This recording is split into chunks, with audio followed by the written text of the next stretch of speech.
ಹೃದಯ ಭಾಗದಲ್ಲಿ ಇರುವ ವಾರ್ಡ್ ನಂಬರ್ 34 SLN ನಗರದ ಜನರ ಸುಮಾರು 50 ವರ್ಷದ ಕನಸು ಈ ದಿನ ನನಸಾಯಿತು.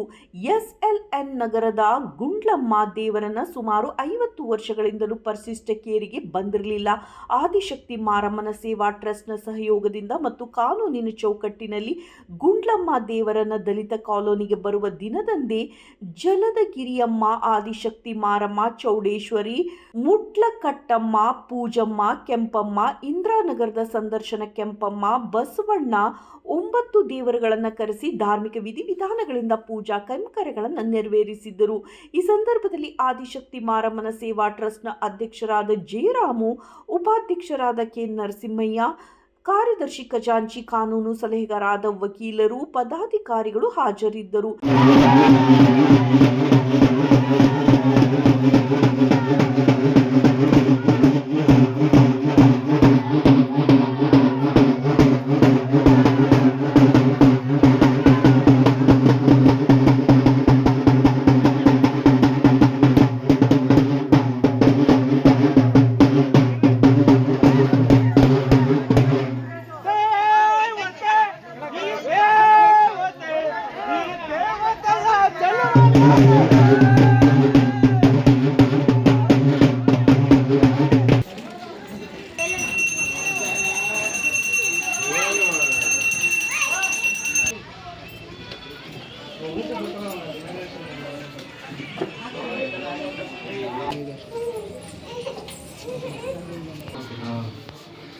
ಈಗ ದೇವ್ರ ಬಗ್ಗೆ ಹೇಳಿದ್ವಿ.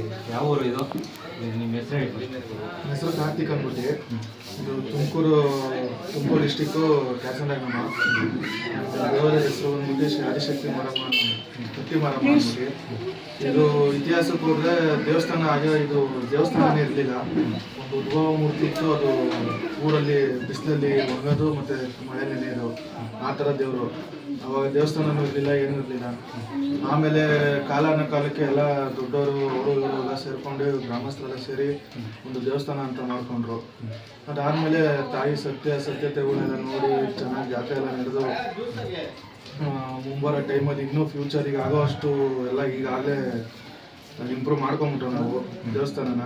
ಅದಾಗ್ತಿದ್ದಂಗೆ ಇದಕ್ಕೆ ಕಾರಣ ಆಗಿರೋರು ಊರು ಗ್ರಾಮಸ್ಥರು ಮತ್ತು ಹಿರಿಯರು, ಚಾಕ್ರಿದಾರರು, ಆಣೆಕಾರರು, ಪೂಜಾರು ಮತ್ತು ಟ್ರಸ್ಟು ಶ್ರೀ ಆದಿಶಕ್ತಿ ಮಾರಮ್ಮ ಅಭಿವೃದ್ಧಿ ಸೇವಾ ಟ್ರಸ್ಟ್ ಅಧ್ಯಕ್ಷರು, ಉಪಾಧ್ಯಕ್ಷರು ಮತ್ತು ಎಲ್ಲ ನಿರ್ದೇಶಕರು ಇದಕ್ಕೆ ಇದು ಮಾಡೋದು. ಈಗ 2023ನೇ ಸಾಲಲ್ಲಿ ಟ್ರಸ್ಟ್ ರಿಜಿಸ್ಟರ್ಡ್ ಆಗಿತ್ತು. ಅವಾಗ ಉತ್ಸವ ಮೂರ್ತಿ ಮಾಡಬೇಕು, ಗೋಪುರ ಕಟ್ಟಿಸ್ಬೇಕು ಅಂತ ಐಡಿಯಾ ಮಾಡಿದ್ದು. ಅದು ಟ್ರಸ್ಟಿನ ಐಡಿಗೆ ತಕ್ಕಂತೆ ಉತ್ಸವ ಮೂರ್ತಿ ರೆಡಿಯಾಗಿ ಗೋಪುರ ಎರಡೂ ಒಂದೇ ಡೇಟಾ ನಾವು ಇನಾಗ್ರೇಷನ್ ಇಟ್ಕೊಂಡಿದ್ದೀವಿ. ನಿನ್ನೆ ಉತ್ಸವ ಮೂರ್ತಿದು ಪ್ರಾಣ ಪ್ರತಿಷ್ಠಾಪನೆ ಮತ್ತು ನೇತ್ರ ಮೇಲಿನ ಬಿಟ್ಟು ಊರೊಳಿಕೆ ಗೃಹಪ್ರವೇಶ ಮಾಡಿದ್ವಿ. ಮತ್ತು ನಾಳೆ 3ನೇ ತಾರೀಕು ಬೆಳಗ್ಗೆ 3 ಗಂಟೆಗೆ ಬೆಳಗಿನ ಜಾವಕ್ಕೆ ಚಂಡಿಕಾ ಯಾಗ ನಡೆಯುತ್ತೆ.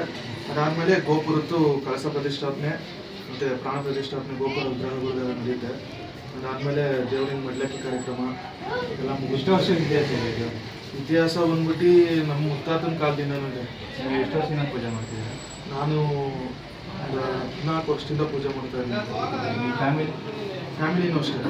ತಾತ ಮುತ್ತಾತ ಅವ್ರ ಕಾಲದಿಂದನೂ ಅವರೇ ಪೂಜೆ ಮಾಡ್ಕೊಂಡಿರೋದು. ಹಂಗೆ ಜನ್ರೇಷನ್ ಅಪ್ಕೊಂಡು ಜನ್ರೇಷನ್ ನಾವು ಇವಾಗ ಪೂಜೆ ಮಾಡ್ಕೊಂಡಿರ್ತೀವಿ. ಪ್ರತಿಷ್ಠಾಪನೆ ದೇವರು ಯಾವಾಗ ಇದು ಮಾಡ್ತಾರೆ?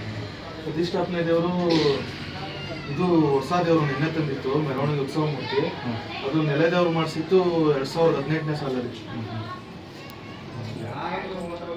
ಹೊಸ ದೇವಸ್ಥಾನ ಕಟ್ಟಿಸಿ ಅದಾದಮೇಲೆ ಹೊಸ ನೆಲೆ ದೇವ್ರು ಮಾಡಿ. ಎಷ್ಟು ವರ್ಷಕ್ಕೆ ಜಾತ್ರೆ ಮಾಡ್ತಾರೆ? 3 ವರ್ಷಕ್ಕೆ ಒಂದ್ಸರಿ ದೇವ್ರ